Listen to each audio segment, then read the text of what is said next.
L'économie comorienne est caractérisée par un secteur bancaire et de microfinance qui dispose de liquidités excédentaires, alors que l'économie réelle du pays connaît de sérieux problèmes d'accès au financement des projets des opérateurs et des ménages. C'est une situation atypique qu'il faut changer.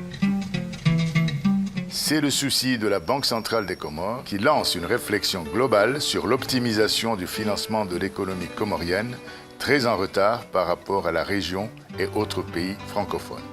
Les raisons de cette situation sont, du point de vue des institutions bancaires, l'insuffisance de garanties crédibles et le dysfonctionnement du système judiciaire, obstacle réputé très important au développement du secteur financier.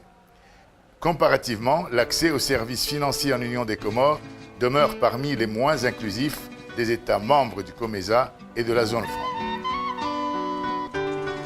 L'Union des Comores connaît un taux de croissance relativement faible de l'ordre de 3% par rapport aux autres pays de la zone franc et à ses voisins du COMESA qui connaissent des taux de croissance économique avoisinant les 7 à 8%. Nous avons fait le choix d'institutions bancaires classiques, d'institutions mutualistes, d'opérateurs non étatiques et des usagers ordinaires des microcrédits selon un plan problème-cause-solution. La banque a engagé sa transformation vers une banque universelle sans renier à sa mission première qui est le financement du développement des activités à haute valeur ajoutée. Nous avons différents types de crédits. Nous facilitons aussi bien les courts termes, les moyens termes ou les longs termes. Les taux d'intérêt, c'est une fourchette entre 7 et 14%. Comme partout. Nous avons des crédits sur les machoules, mais comme vous le savez, ce sont des crédits saisonniers. Donc ce sont des crédits d'un mois, 2 mois au maximum. Mais sinon, l'ensemble, ce sont des crédits commerciaux à 13%. Ça représente, je dirais, 60 à 70% de l'activité. MEC Moroni, nous nous sommes adaptés à l'environnement socio-culturel du pays. Nous avons mis sur le marché très tôt le produit prêt sur gage, qui est aujourd'hui copié par nos concurrents. Avant les Sandouk, on avait des difficultés et on souffrait pour avoir des financements. Maintenant, avec les Sandouk, on peut avoir un crédit en même pas 15 jours.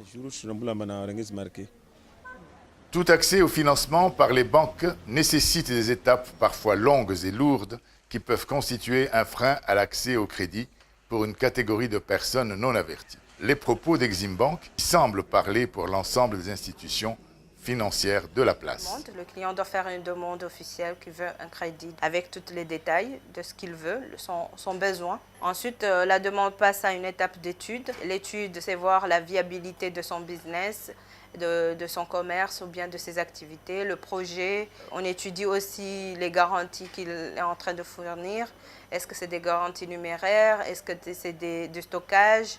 Ou bien ça peut être des terrains ou des immeubles. Ensuite, il y a l'étape de documentation liée à l'activité, fournir le bilan des 3 dernières années, les activités, les dossiers de garantie. On passe à l'instruction du dossier auprès du conseil d'administration, responsable du crédit, pour avoir la réponse si c'est bon ou si c'est rejeté.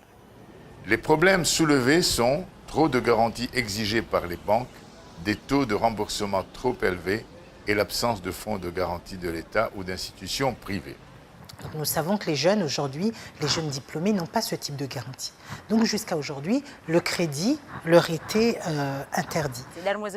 Si je vais à mes banques pour une demande de crédit, on me dit qu'il me faut un nantissement de 500 000 francs à 1 million sur mon compte. Ou une voiture taxi qui montre que j'ai des rentrées d'argent. Alors que si on avait tout ça, on n'irait pas chercher du crédit bancaire. On ferait nos projets avec ce qu'on a comme valeur. Ces exigences des banques nous obligent à aller faire des dettes auprès de particuliers qui, d'un moment à l'autre, peuvent demander leur argent. On risque ainsi d'aller en prison. Les contraintes prudentielles que nous avons en termes de crédit, c'est que nous travaillons avec des dépôts.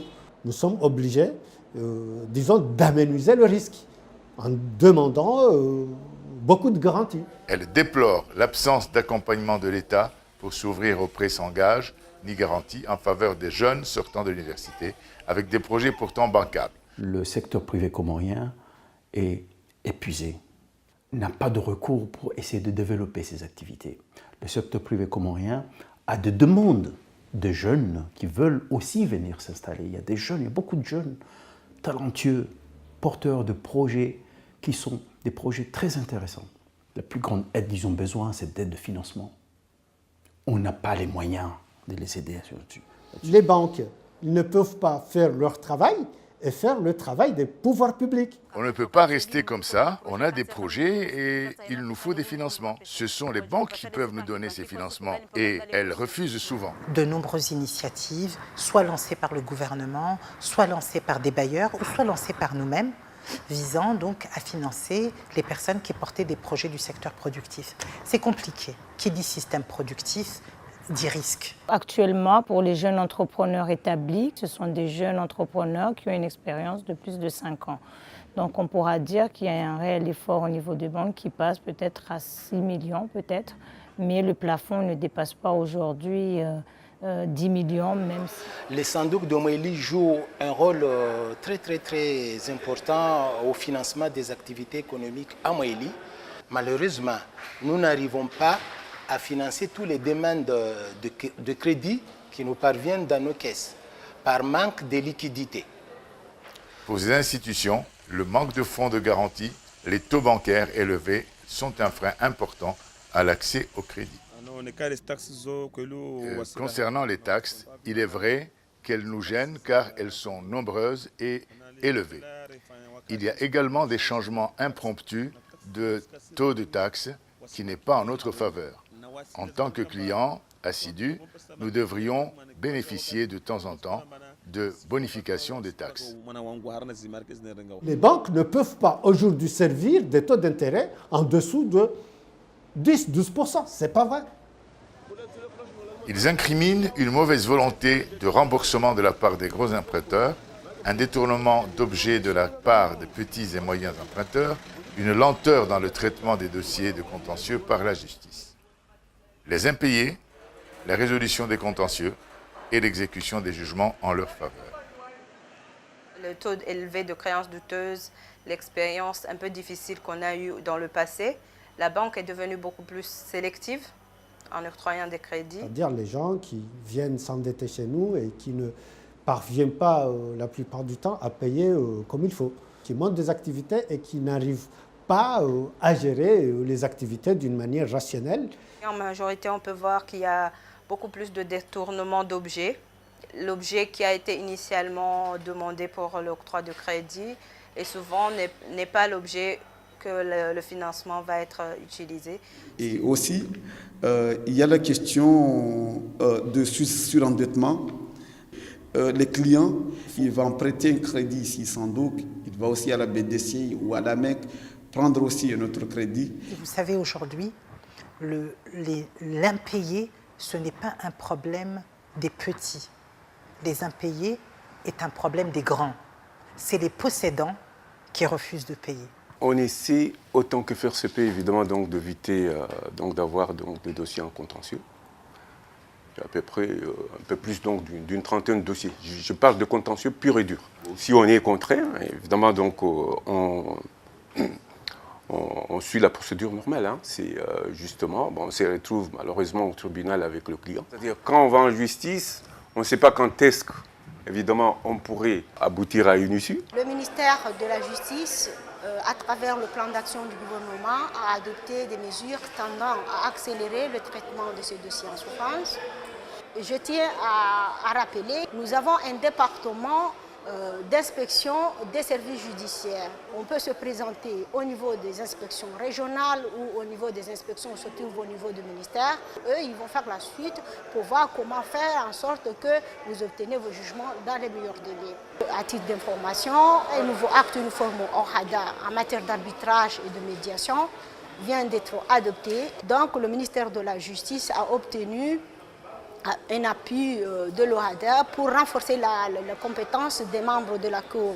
Les solutions passent par une politique économique et sectorielle cohérente des investissements de la part des pouvoirs publics, basée sur une nette amélioration des infrastructures de base, une diligence de la justice, un suivi dans l'exécution des décisions de celle-ci en leur faveur. Nous avons lancé un prototype qui s'appelle Subouti et les bailleurs sont le cadre intégré renforcé et la coopération française qui justement acceptent d'apporter la garantie que les jeunes n'ont pas. Et nous doublons cette garantie. Étant président de Synergie Jeunes Océan Indien, nous allons constituer un seul pôle. Donc ça sera la Synergie Jeunes Océan Indien dispatchée dans chaque île, donc avec un plan d'action unique, juste avoir les mêmes avantages qu'à Maurice ou à La Réunion et bénéficier de ces financements. On aimerait bien que le gouvernement comorien et la Banque centrale ou le ministère des Finances fassent en sorte pour attirer des investissements, des bailleurs de fonds aux Comores pour appuyer les institutions de microfinance. Il y a les responsabilités des institutions financières. Je crois que tout le monde est conscient, on est prêt à les prendre. Mais il y a aussi la responsabilité des pouvoirs publics. Donc il faut des instruments de bonification d'intérêt.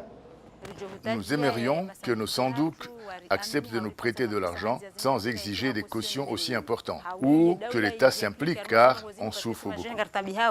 Et ce que la diaspora aurait aimé voir se réaliser avant tout, c'est favoriser l'épargne en vue de grands projets personnels ici aux Comores.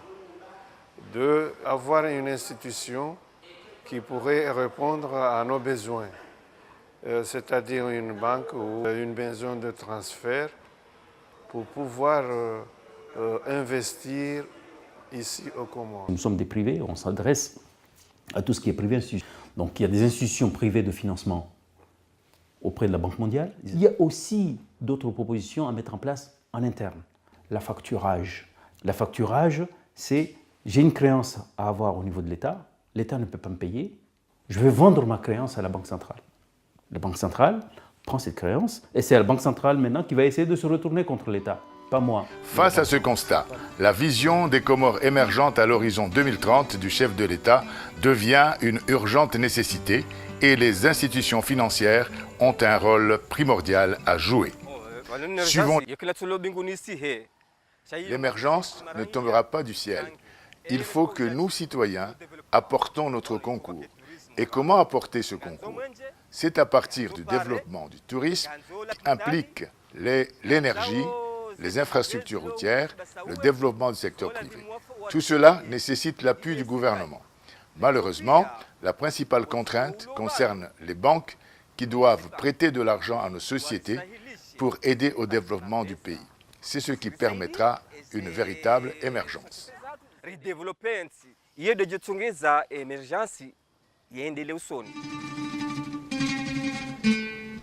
L'importance du secteur privé dans la relance de l'économie nationale par la création d'emplois et la lutte contre la pauvreté est devenue un impératif de développement partout dans le monde. Pour que cette importance se traduise dans les faits, l'investissement dans ce secteur nécessite un financement à moyen et long terme, facile d'accès et aux garanties assurées par des institutions privées ou étatiques consacrées. L'émergence à l'horizon 2030, qui est une vision ambitieuse pour les Comores, ne peut pas négliger cet aspect.